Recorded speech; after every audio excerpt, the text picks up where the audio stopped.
taas lupong isisigaw. Pag-ibig, kapayapaan at pagkakaisa sa bayan ang dapat mangibabaw. Pamilya ay kaya naming tiisin, dahil ako ay sundalo, ikaw ay sundalo, buong tapang at taas lupong isisigaw. Pag-ibig, kapayapaan at pagkakaisa sa bayan ang dapat mangibabaw. Has been raised from its watery grave.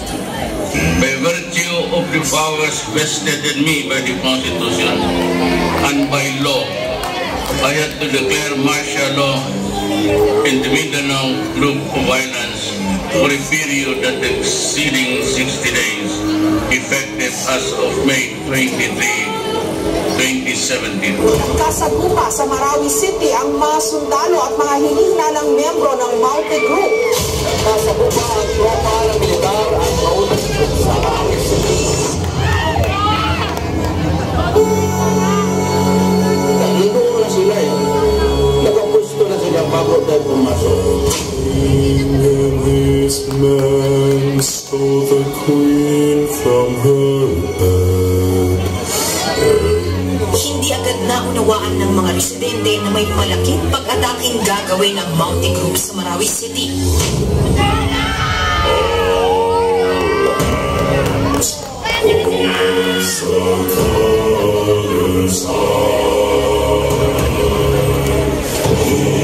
Unang araw, makikita ang ilang residente nakatitig lang sa mga lalaki na nakaitim. Ang iba, sige lang sa pagbiyahe. I am ordering you to crash. Walang stop.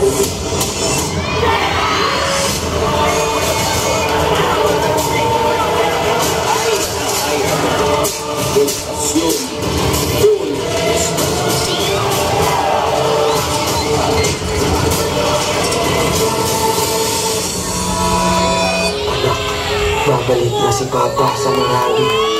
Paminis kita. Papa. Sinira ng takot ang kabuhayan ng mga residente sa ating pagkakuso. Laban ng mga preso pinapot na mga nakamanto ang lalaki ng dito ng dito sa pito na Mindanao. Ito ang mga kwento sa loob ng Marawi.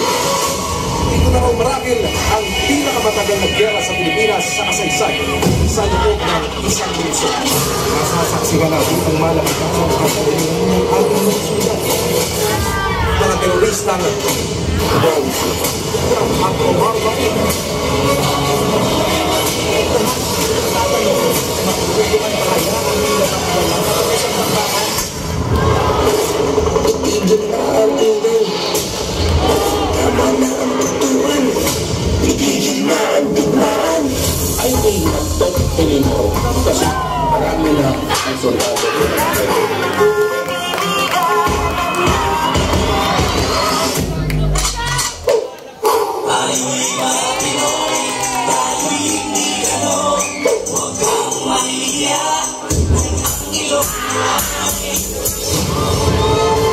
Kung may isang bagay na napatunayan ng gera sa Marawi, ito ay ang pagtutulungan ano pa man ang reliyon.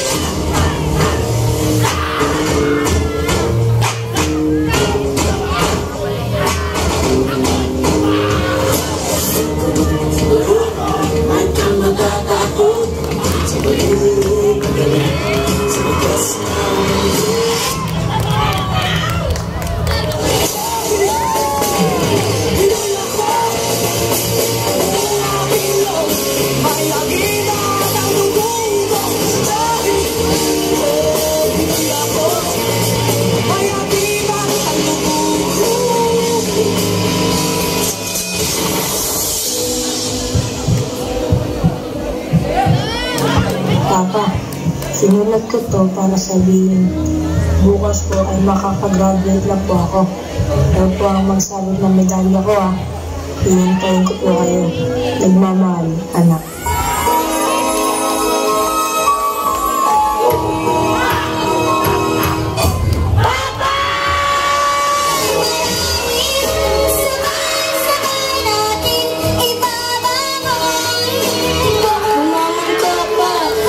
Sabi mo maglalaro pa tayo. Sabi mo uuwi ka. Gumising ka na dyan pa. Papa.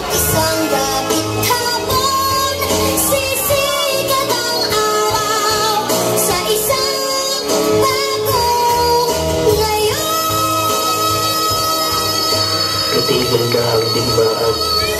Tama na ang labanan. Nangyaring mangungot sa marami ay ate lang. Sana matapos na ang digmaan. Ang digmaang matagal nang naghihiwalay sa pagkabilang dulong nag-aaway.